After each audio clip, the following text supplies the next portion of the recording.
नमस्कार, मैं हूं देवांजलि मोइत्रा। 26 फरवरी को भारतीय वायुसेना ने आतंकवाद के खिलाफ बड़ी कार्रवाई की। भारत ने पहली बार पाकिस्तान में घुसकर जैश ए मोहम्मद के ठिकानों पर मिराज 2000 लड़ाकू विमान से जमकर बम बरसाए, जिसमें सैकड़ों आतंकी मार गिराए गए। सेना ने पीओके के मुजफ्फराबाद और चकोटी के अलावा पाकिस्तान के बालाकोट में भी एयर स्ट्राइक की। बालाकोट के मामले में वहां पर जो हमने आतंकी अड्डों को नष्ट किया, उसको कैसे स्थापित करेंगे? हमारे पास, मैंने जैसा कहा पहले कि हमारे पास एविडेंस है कि जो हम करना चाहते थे, जो हम टारगेट को जितना डिस्ट्रॉय करना चाहते थे, जो इफेक्ट हमको चाहिए था, वो हमको इफेक्ट मिल गया। अब वो गवर्नमेंट के ऊपर है कि हायर लीडरशिप पे कि किस तरह, कब और कैसे वो एविडेंस देना है या नहीं दिखना। आतंकवाद को पालने वाले पाकिस्तान की सरजमी में घुसकर सेना ने पहली बार एयर स्ट्राइक की, तो इससे पाकिस्तान भी बौखला गया। हिंदुस्तान ने आज एक जारियत की है पाकिस्तान के खिलाफ। मैं इसको ग्रेव एग्रेशन कहूँगा। हमने बारहा उनको ये कहा, हमने दुनिया को हम मुत्तलिह करते रहे कि ये हरकत हो सकती है, लेकिन उन्होंने आज पाकिस्तान के खिलाफ जारियत की है। नंबर 1, ये लाइन ऑफ कंट्रोल की वायलेशन है।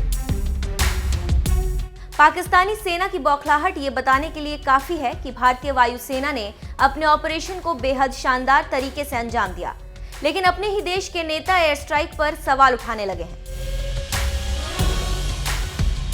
पाकिस्तानी आर्मी चीफ को गले लगाने वाले कांग्रेस नेता नवजोत सिंह सिद्धू ने तो ट्वीट किया है कि 300 आतंकवादी मारे गए, हाँ या नहीं? फिर क्या मकसद था? क्या आप आतंकवादी या पेड़ उखाड़ रहे थे? क्या ये चुनावी हथकंडा था? विदेशी शत्रु से लड़ने की आड़ में छल हमारी जमीन के पास है। सेना का राजनीतिकरण बंद करो, ये राज्य की तरह पवित्र है। ऊंची दुकान, फीका पकवान। कांग्रेस के एक और वरिष्ठ नेता कपिल सिब्बल ने एक ट्वीट में कहा, न्यूयॉर्क टाइम्स, लंदन स्थित Jane's information group, Washington Post, Daily Telegraph, the Guardian और राइटर्स जैसे इंटरनेशनल मीडिया में पाकिस्तान के बालाकोट में आतंकियों को नुकसान की कोई खबर नहीं है। उन्होंने ट्वीट कर केंद्र सरकार पर आतंक के राजनीतिकरण का दोषी होने का आरोप लगाया और कहा, मैं पीएम से ये पूछना चाहता हूं कि क्या इंटरनेशनल मीडिया पाकिस्तान का समर्थन कर रही है? जब अंतर्राष्ट्रीय मीडिया पाकिस्तान के खिलाफ बोलती है तो आप खुश होते हैं। क्या उनका सवाल पूछना पाकिस्तान के समर्थन के कारण है? विदेशी मीडिया की रिपोर्ट्स की आड़ में कांग्रेस नेता पी चिदम्बरम भी एयर स्ट्राइक पर सवाल उठाने से नहीं चूके। उन्होंने ट्वीट किया, एक गौरवशाली नागरिक के तौर पर मैं अपनी सरकार पर भरोसा करने के लिए तैयार हूं, लेकिन अगर हम ये चाहते हैं कि दुनिया को भी भरोसा हो तो सरकार को विपक्ष को कोसने की बजाय इसके लिए प्रयास करने चाहिए। एयर स्ट्राइक का सबूत मांगने वालों की लाइन में कांग्रेस के पुराने नेता दिग्विजय सिंह भी हैं। भारत के प्रधानमंत्री को झूठा और पाकिस्तान के प्रधानमंत्री को माननीय कहने वाले दिग्विजय सिंह को भी एयर स्ट्राइक का सबूत चाहिए। प्रसन्नता है कि पाकिस्तान के माननीय प्रधानमंत्री ने हमारे जाबाज वायुसेना के अधिकारी को हमें वापस लौटा दिया, जिसकी वजह से उन पर आईएसआई और उन्हीं की पार्टी के लोगों ने काफ़ी उनके खिलाफ बयानबाजी की है कि उनको हिंदुस्तान के साथ बार्गेनिंग करनी थी। श्री नरेंद्र मोदी जी से बड़ा झूठा व्यक्ति हमने देखा नहीं। सवाल या निशान उठ रहे हैं किस बात की? जिस तरह की कार्रवाई मुझे नहीं, मैं सवालिया निशान नहीं उठा, सवालिया प्रश्न नहीं कर रहा। ये आज तकनीकी का युग है और तकनीकी युग में आज हम यहाँ बात कर रहे हैं, ये किसी छुपा नहीं है। खुले में तो सैटेलाइट के माध्यम से सारी पिक्चर सामने आ जाती है। तो जिस तरह का प्रमाण अमेरिका की सरकार ने उसामा बिन लादेन के बारे में पूरे विश्व को दिया, उस तरह का प्रमाण हमको भी देना चाहिए। एयर स्ट्राइक का सबूत मांग रहे तमाम सियासी दलों पर पीएम मोदी ने बिहार रैली में जोरदार हमला बोला और कहा कि आखिर वो क्यों हमारे जवानों का मनोबल तोड़ने में लगे हैं। जैसे उन्होंने सर्जिकल स्ट्राइक का सबूत मांगा जा रहा था, अब वो आतंकी ठिकानों को हवाई हमले में खत्म किए जाने का भी सबूत मांगने लगे हैं।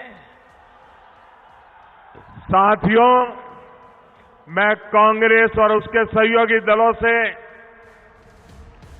जानना चाहता हूं कि आखिर वो क्यों हमारे वीर जवानों का मनोबल तोड़ने में लगे हैं। आखिर क्यों कांग्रेस के नेता, उसके सहयोगी दलों के नेता ऐसे बयान दे रहे हैं जिससे देश के विरोधियों को फायदा हो रहा है। साथियों, केंद्र की एनडीए सरकार ने देश को नई नीति और नई रीति दी है।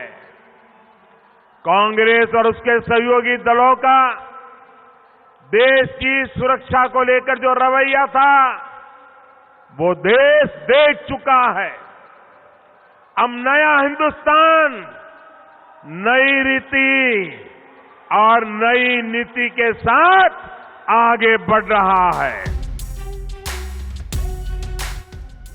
जिस तरह से एयर स्ट्राइक का सबूत मांगा जा रहा है, ठीक उसी तरह जब भारतीय सेना ने 2016 में सर्जिकल स्ट्राइक की थी तो उस वक्त भी तमाम दलों की ओर से सबूत मांगे गए थे।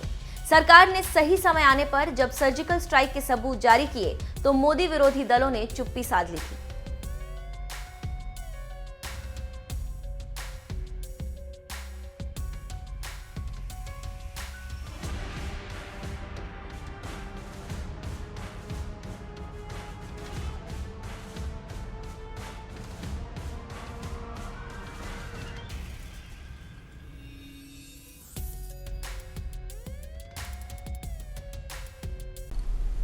By the Honorable President of India in the presentation of colours today morning. Thank you and Jai Hind.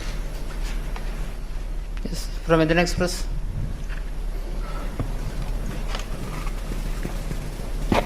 Good afternoon, sir. Can you just explain why MiG-21 Bison used, sir, for the dogfight, for a highly... Why? MiG-21 Bison is in our inventory. Why will not use it? No, just I need the explanation from you, because some news is going in the social media, sir, that F-16 is ultra modern, all latest built in latest technology, whereas MiG-21 Bison is an old aircraft. I will not comment on the ongoing operations because they are still ongoing. But MiG-21 Bison is capable. It has been upgraded. It is not the old MiG-21 BIS. It's got a better weapon system, it's got better radars, better air-to-air missiles, radar warning receivers, sharp flares, whatever it takes to make it, from third generation to 3.5 generation or so.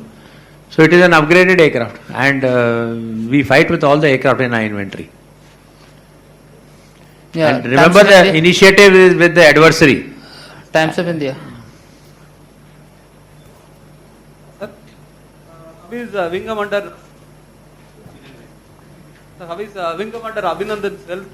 How he was treated by Pakistani army, and are we going to allow him to fly again? Whether he flies again or no depends on his medical fitness. That's why post ejection he has undergone a medical check. Thereafter, if required, whatever treatment is required will be given to him. Once he gets his medical fitness, and then only will he get into a fighter cockpit.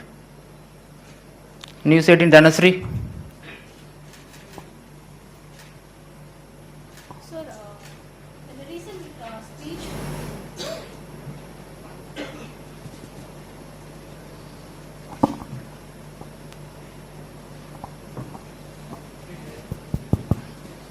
Sir, in a recent speech, PM Modi has said that the results of the recent airstrike would have been different if Rafale jets were there. So, what's your take on that?